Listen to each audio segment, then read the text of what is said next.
ডিমোৰ শান্তিপুৰত বান্দৰৰ পৰা অশান্তি পাচলি বাৰী পাকঘৰ আদি লণ্ডভণ্ড কৰাৰ লগতে মানুহক কৰিছে আক্ৰমণ দীৰ্ঘদিন ধৰি এজাক বান্দৰে শান্তিপুৰত কৰিছে অশান্তি বান্দৰৰ আক্ৰমণৰ পৰা ৰক্ষা পাবলৈ প্ৰশাসনৰ সহায় বিচাৰিছে অঞ্চলবাসীয়ে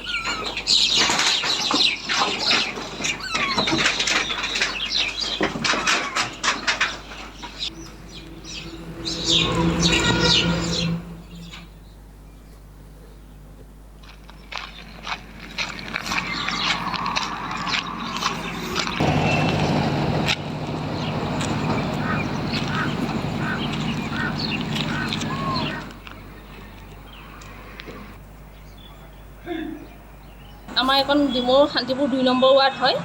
ইয়াত আমাৰ ইমানেই সমস্যা যে বান্দৰে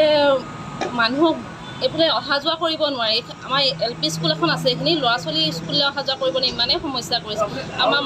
একো খেতি বাতিটো দূৰৰে কথা মানুহে দৈনন্দিন কাপোৰকেইটা ধুইও মেলিব নোৱাৰে বান্দৰৰ পৰা ঘৰৰ